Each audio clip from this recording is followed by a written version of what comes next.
My name is Megan. I've been married for 10 years and am now in my early 40s. We don't have any children, but my life with my beloved husband, Kevin, is very peaceful and blissful. Kevin is a typical company employee without any major changes in his life and 5 years older than me. But since I'm working part-time, our two-person household has a reasonable amount of financial leeway, allowing us some luxuries. Our married life has been smooth without any major ups and downs. However, a minor incident started causing ripples in our tranquil daily life. This incident involved the news of my beloved father's death and inheriting his apartment. When we got married, my father started living alone in a new, modern two-bedroom apartment he had purchased. On the other hand, Kevin and I lived in my childhood home, a four-bedroom apartment filled with memories. This childhood home was transferred to me from my father when I got married. Before that, my father, mother, and I used to live there. When I got married, my father gave it to me with his blessings for our happiness. He suggested, "Why not start your new life in this home?" I was elated by his offer. Later on, when my father passed away, I inherited the new two-bedroom apartment he was living in. I was very fond of that apartment, so I decided to rent it out immediately. However, one day, during a conversation with my in-laws, an unexpected suggestion came up. Sarah and her children are living in a small place. How about they move to Megan's four-bedroom apartment? Sarah is Kevin's younger sister who was divorced and raising 3 kids. They were living in a two-bedroom apartment, which might be a bit tight for them. But to be honest, my relationship with Sarah has not been great. Every time we met, she would make slightly sarcastic remarks about us not having children yet. Kevin and I decided to get married when we were just under 30. Since then, Sarah started to make pointed remarks. After crossing 30, her comments became even more hurtful. Remarks like, "You're already past 30 and you still have no kids?" Or "Aren't you seen as less of a woman without children?" were thrown in jest. But what shocked me the most was an incident after my beloved father passed away. Sarah said, "It's a pity you couldn't show your father the face of his grandchild." It was a moment that left me cold. Sarah is actually 3 years older than me. Instead of a younger sister-in-law, she's more like an older one. We've always tried to treat her as family and interacted with her amicably. But after such remarks, I naturally built a wall in my heart against her. I'm an only child, and my only family was my father.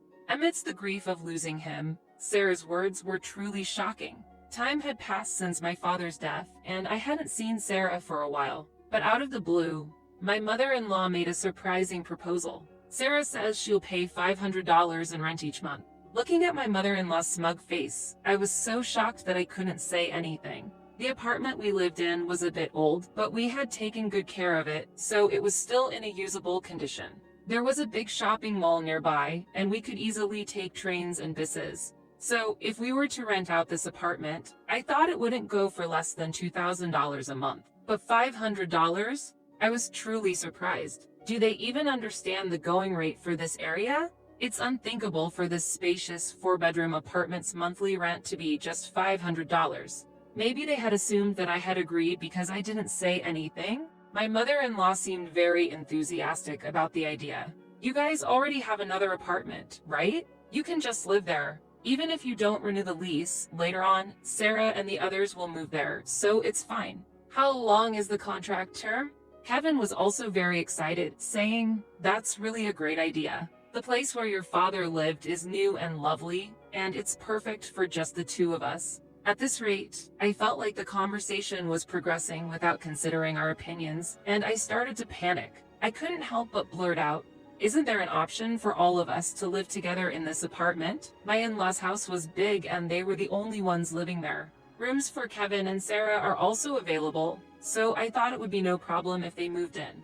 After all, they've said they want to live in a bigger place. Normally, before making such moves, you would consult with your family, I think. However, moving to the in-laws would mean the kids changing schools, and they seem concerned about the hassle and cost of buying new school uniforms and gym clothes. I was hesitant to clearly express my reluctance to rent to Sarah in front of my mother-in-law, but I told her, "This place is my hometown.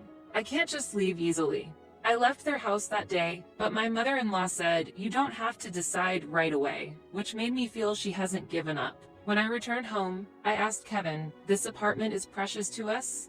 Why are you deciding so easily to leave?" He looked surprised and responded, Well, it's not a single-family home. I was a bit shocked by his reply. Perhaps because he grew up in a single-family home, an apartment doesn't feel like a real home to him. But I wish he could at least apologize for not understanding my feelings. Upset, I raised my voice. It's my home, my apartment. Why are you deciding things without consulting me? Kevin looked upset. We've been married for 10 years. Why do you say my apartment? It's our apartment. His voice contained a hint of anger. I wished he could understand how I feel about this apartment as my cherished home. If he had hesitated to rent the apartment to his sister, I might not have felt hurt by his words our place. But at that moment, I felt hurt. We tried to calmly discuss it many times after that, but it wasn't easy. Kevin seemed not to understand my feelings at all, and I got words like money-minded, stubborn, and selfish thrown at me. As time passed and the seasons changed, the wall between us remained unchanged. During that time, I kept receiving messages from my mother-in-law asking if the discussions about living together were progressing. The pressure from my mother-in-law and Kevin, who wouldn't understand my perspective, slowly wore me down. I felt I was reaching my breaking point. One day, I was shocked to receive an email from Sarah.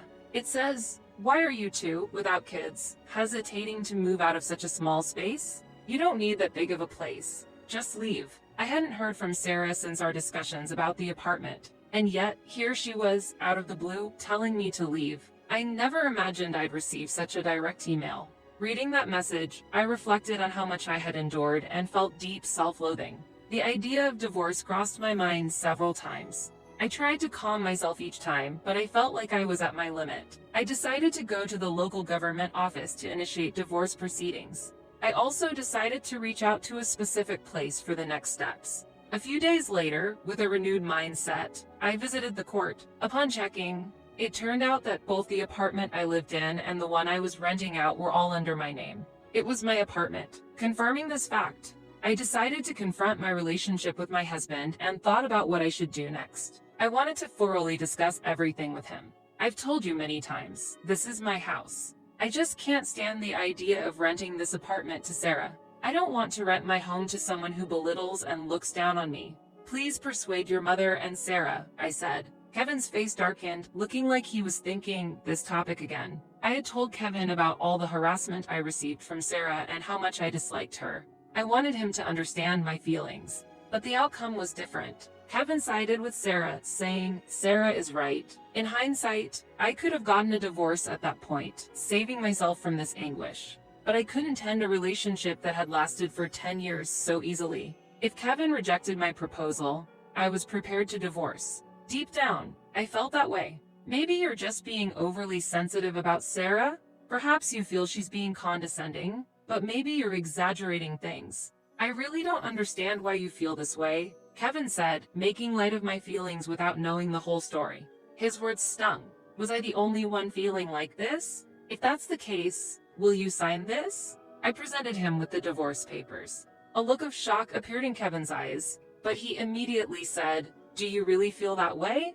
You want to end our relationship over such a trivial matter? I'm serious. I care about Sarah too, and I always wanted to be with you. But recently, our relationship feels different. I don't feel the love anymore, so I'm leaving," I said while looking into his eyes. My heart ached at Kevin's attitude. His casual smile hinted that he didn't grasp the gravity of my feelings, and I felt a tear threatening to spill. I wished he would leave sooner rather than later. Maybe Sarah and your mother don't necessarily want to get along with you. Have you ever considered that because you always think about yourself? That's why our relationship is like this, Kevin said in a slightly softer tone. This is how we always were, misunderstanding each other even while trying to care for one another. Look, I think it might be impossible to fix our relationship. No matter how much we talk, I feel there's still a distance between our hearts. I can't even imagine a future with you anymore. If you won't respond to my feelings, then we'll have to take legal action, I explained slowly. Kevin, with a mix of surprise and sadness on his face, quivered. Do you really feel that way? Afterwards, he left the house without a word. He probably didn't want to talk anymore and just wanted to escape the situation. He hadn't signed the divorce papers, and he left his belongings behind. A few days later, Kevin returned. His eyes looked sad and somewhat wary. What should we do from here? He gently asked. He might think I'd forgive him if he humbled himself, but everything is already settled. There's nothing left to discuss. If you agree to the divorce, sign these documents. If you can't, then we'll have to seek legal action. And also, I'm letting go of this house, I said. Actually, I have been considering selling the house for some time. The day I went to get the documents, I had consulted with Mr. Thomas, an old friend of my father's. I've known him since I was a child. He was by my father's side until his last day. Mr. Thomas, who attended my father's funeral, gave me his business card and asked to be contacted if any problems arose. The card listed his law firm's details. With Mr. Thomas' introduction, I was fortunate to get assistance from a judicial scrivener regarding the inheritance my father left behind. When I told Mr. Thomas about my situation, he gave sincere advice. He informed me about the importance of verifying ownership, handling complications in divorce negotiations, and other helpful tips. Thanks to his advice, I could protect myself. After Kevin temporarily left the house, I decided to sell the apartment. I quickly reached out to real estate agents and informed them of my intentions to sell. I also informed Mr. Thomas about the deteriorating relationship with Kevin, his refusal to sign the divorce papers, and sought his support for the divorce procedures. When Kevin found out about the sale of the apartment, he reacted with both shock and anger. "You always said this was our family home. Are you really planning to let go of such an important place? And after being so concerned about Sarah, you're truly selfish." But his words no longer unsettled me. "Do you have anything else to say?" I asked, looking him straight in the eyes, and took a deep breath. He was momentarily taken aback, but quickly began to assert his views. "Why would you decide such an important matter on your own? The apartment might be in your name, but after a divorce, there should be a division of property. This apartment is the property of both of us who live here, right?" Kevin became emotional and pleaded with desperation. In response, I gave him a slight smile and replied, "Actually, this apartment has been under my name even before we got married. I've already checked with my lawyer, and any property acquired before marriage is not subject to property division." Selling the apartment, of course, had its resistance, but I didn't want to leave behind more painful memories in this place. With the information about property division from Mr. Thomas, I decisively chose to sell. Kevin, upon learning the truth, suddenly changed his attitude. "I'm sorry. This place is special to you, but it hasn't been sold yet, right? Please reconsider. Why don't we give it another shot together? I'll explain things to Sarah and Mom. Please, just stop the divorce and the apartment sale." In his words, I questioned myself why I had stayed with him for 10 long years. I'm dumbfounded that I chose someone like him. Don't put on a nice face now. When we were together, you never once took my side, did you?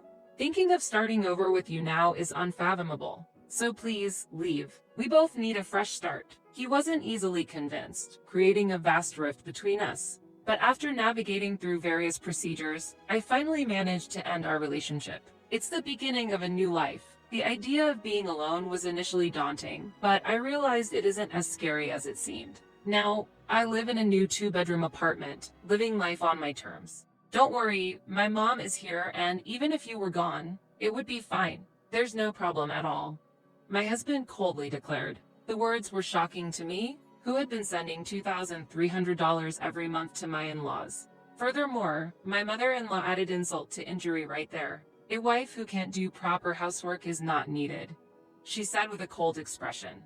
She looked almost happy, as if she was expecting me to be thrown out. Realizing that it was futile to keep serving these people, I decided to leave. Then I answered calmly with a smile, "Really? If that's what you say, then I understand. I will leave." To this, my husband's cot exclaimed in surprise, "What?" "My name is Claire, a 32-year-old office worker. I met my husband, Scott, through a blind date arranged by a friend. He was bright and sociable, and we quickly got along, got married, and now it's our 5th year of marriage. We don't have any children yet. Scott had been living with his mother until we married, but upon marrying, we built a new house on his family's property. It was Scott's suggestion at the time of our marriage. Because I'm worried about my mom living alone, I want to be near her. But I also want our newlywed life to be just the two of us, so I think this is the best. But won't there be a mortgage for building the house?" I wondered. The payments for the house can be fully covered with the inheritance left by my deceased father, so there's no need for a mortgage. The house will be in my name, and there's no cost for the land either. I think it's fine if we just repay in the form of monthly support for my mom. What do you think? Is that okay? Aren't you worried about your mother's livelihood? We'll be supporting her, and she has her part-time job income and her pension, so it's fine. Okay, that's reassuring. Furthermore, when Claire works late, she might help with the housework. That will be a help to you, right? Even though we would live in separate houses on the same property. I was filled with hope at the thought of enjoying our newlywed life and building our dream home. Moreover, getting support with housework during busy times seemed ideal. However, I would later bitterly realize how naive this thought was. The beginning of our marriage was bliss itself. We were both busy with work, but the housework wasn't much, and our new house was clean and easy to maintain. My mother-in-law was also busy with her part-time job and didn't come over too often. The regular support for my mother-in-law and shared living expenses were split between my husband and me. But one day, Scott brought up a new proposal. I'll take care of all the household expenses, so can Claire make the regular transfers to my mom? I want you to transfer it to her bank account every month. What? How much will it be? Maybe about $1,500 per month? But upon recalculating, I realized that $1,500 was less than the previous amount, so I decided to secretly send $2,300 a month without telling Scott. The monthly $2,300 took up a large part of my salary, but other living expenses like utilities, groceries, medical bills, and clothing were significantly higher, so in reality, Scott bore the greater burden. Scott's salary went into a shared account, from which I made the transfers, and the remaining amount was added to our savings. This method worked well for a year, but as my mother-in-law quit her part-time job and began to visit more frequently, things started to go awry. I'm getting old, so I decided to quit my job and rest. That's okay, Mom. You don't have to push yourself anymore. We're here for you. Thank you, Scott. You're always so kind. At first, it was a pleasant interaction between mother and son. But looking around the house, it seems you haven't been cleaning properly. Look, there's dust accumulating in every corner. This is something I can't overlook. I'm really sorry. I've been so busy with work recently that I haven't been able to keep up with the housework. That's just an excuse. You're living in Scott's house, so you should at least do the basic housework. And about cooking, I've heard you often take shortcuts. Is that true? I often prepare simple meals when I come home late from work, but I still try my best. Maybe it was a mistake to choose you as Scott's wife. After all these years off marriage, the fact that you still don't have children is also an issue. I think that the fact we don't have children may not necessarily be my fault, but arguing back would only lead to more conflict. Originally, the agreement was that my mother-in-law would help with household chores during tough times when we started living together on the same property. However, it seems both my husband, Scott, and my mother-in-law have forgotten that promise. Anyway, when my mother-in-law is around, her unpleasant attacks are constant, so I've chosen to ignore them. Amidst such circumstances, a bigger problem befell me. The balance in our joint account was visibly dwindling. The cause of the problem was that Scott's salary hadn't been deposited for 3 months. What does it mean that your salary hasn't been deposited? I confronted him. Oh, about that. Scott began reluctantly, and what he said next was truly shocking. He had quit his job and was looking for a new one. I thought he was going to work every day, but he had actually been job hunting. Why did you quit your job? And it's terrible not to tell me something so important. Yeah, sorry. I really feel bad about it. My boss was very strict, never-ending nagging even for minor mistakes. Everyone makes mistakes, right? According to him, a mistake he made caused the company a significant loss. Normally, such mistakes would warrant a warning from a boss, but he didn't seem to acknowledge his fault. I would be troubled if I were his boss. But since he has already quit, I felt we needed to discuss what to do next. Is there any prospect of finding a new job? The problem is, I can't find a company that matches my skills. At this stage, shouldn't you look for a company that will hire you even if the conditions are lower? We can't afford to be picky right now, can we? No, I want to choose carefully for my next job where I plan to stay until retirement. But what about our finances? You work too, so you can support us a bit, right? It seemed his opinion wouldn't change no matter what, so I decided to endure until he found a new job, but our household income had halved. After excluding the regular remittances to my in-laws, the amount left was meager, forcing us to dip into our savings. In reality, there's hardly anything left. So, I decided to increase my working hours to boost my income a bit. Fortunately, my workplace values my abilities and readily agreed to my overtime requests. However, when I returned home late, my mother-in-law was often lying in wait. Why has it come to this? I can't believe a daughter-in-law doesn't do any housework. I'm sorry, it's because of work. Making excuses and going out to play, and then telling Scott to give you more money? I need the money for living expenses and remittances. My salary alone is not enough. Upon hearing this, my mother-in-law showed her anger. What? Complaining about just $2,300 remittance.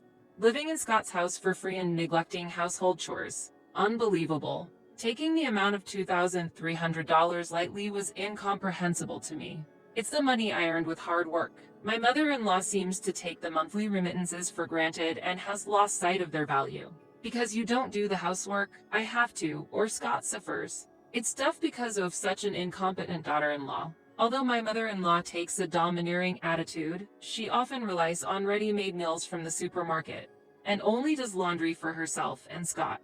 The kitchen is left with used dishes lying around. Scott and my mother-in-law have their dinner prepared, but not for me.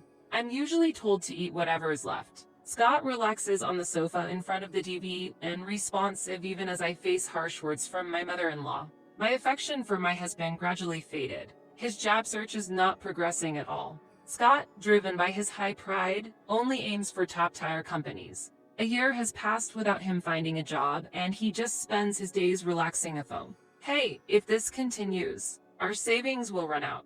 Can't you do a part-time job to contribute a little to our household expenses? What?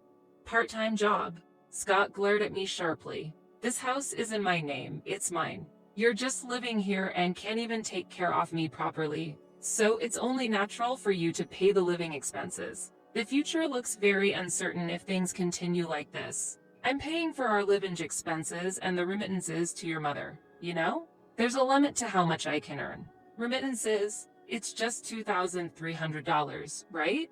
Stop nagging. If you don't like it, leave my house. Saying that, he hit the table and left the room. My husband trivialized the amount I worked hard to earn, calling it a mere $2,300.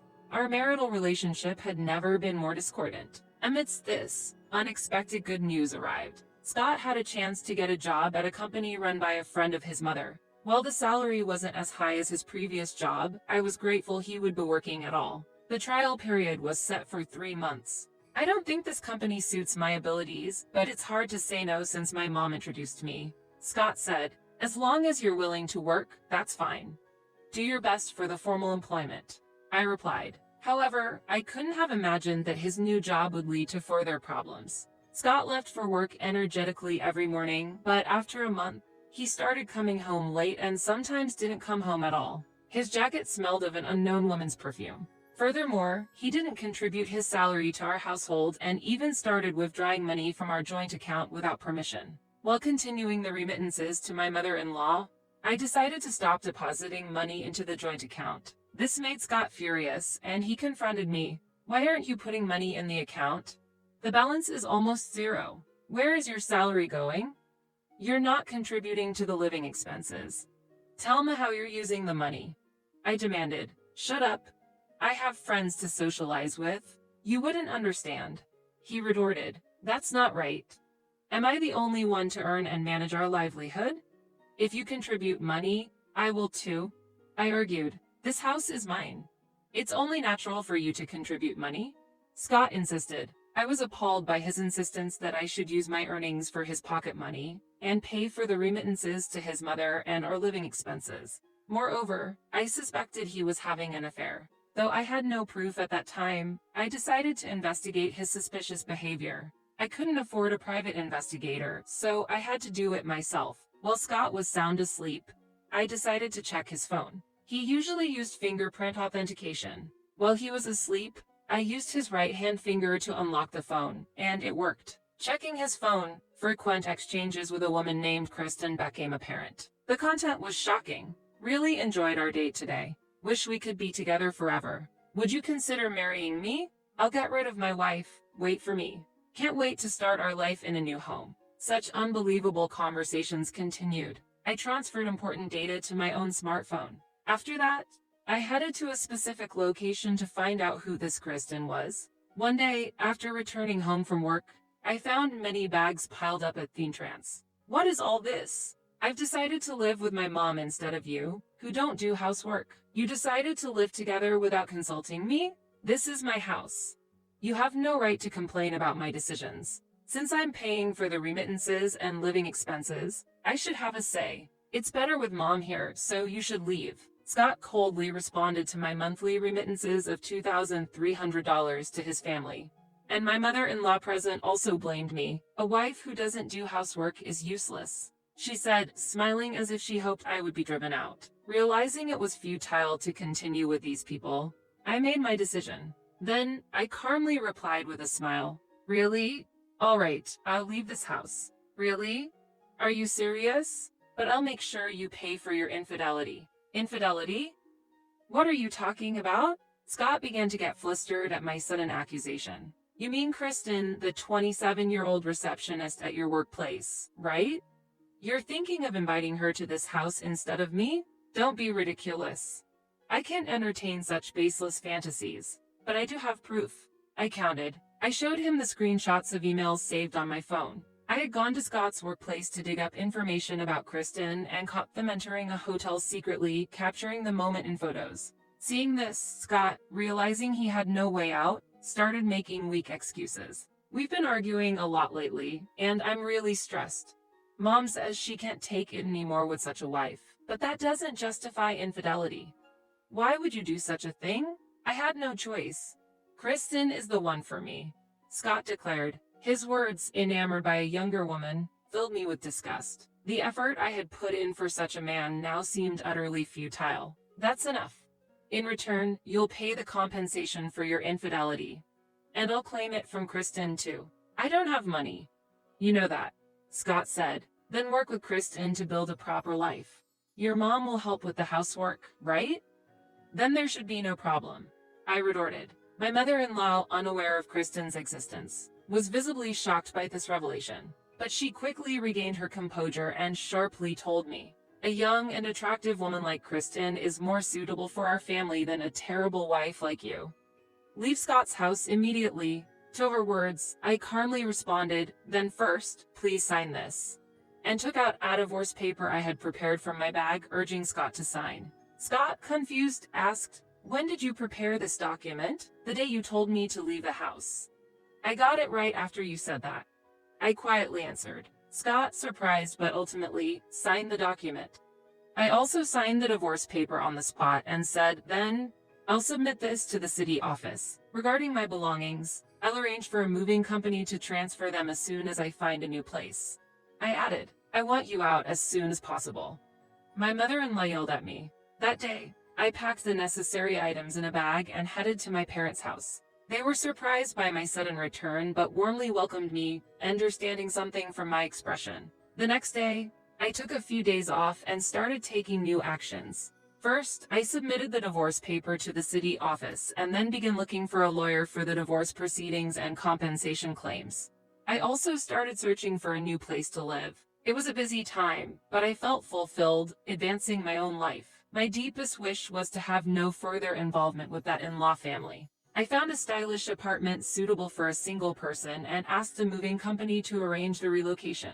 I returned home just for the day of the move. Scott was at work, but his mother was there. The movers took out my belongings, furniture, and appliances one by one. Are you taking everything? The house will be so empty. These are all things I bought. When we married, I used my savings to buy the furniture and appliances instead of you providing a house. If the house is registered in Scott's name, then these items are mine.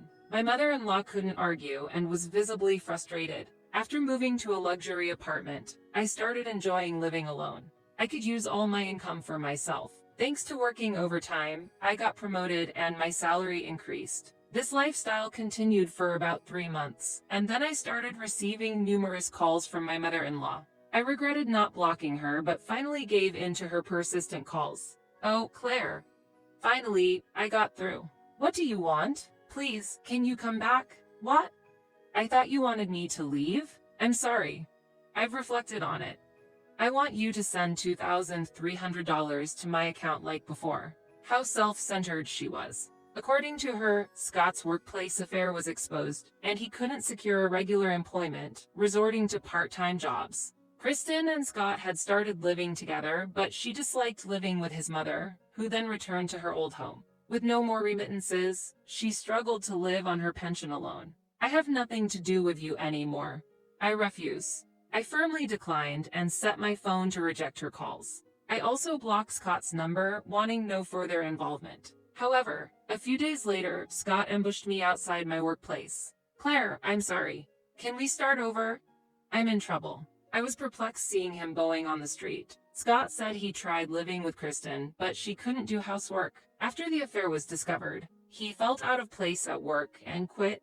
Kristen, tired of their financially challenging life and constant quarrels, quickly left him. "It's too late. I have no intention of seeing you again. If you ambush me again, I'll call police." Wait, I ignored his shouting and hurried home. Later, through my lawyer, I received $30,000 in compensation and an additional $15,000 from Kristen. I heard Scott had resorted to borrowing money through dubious means and was now juggling several part-time jobs to pay off his debts. My mother-in-law had started working part-time again and was living frugally. They were at odds, blaming each other. After leaving the company and breaking up with Scott, Kristen was working night shifts to repay her debts. Meanwhile, I adopted a small dog in my new apartment and am enjoying peaceful, happy days, looking forward to my next wonderful encounter.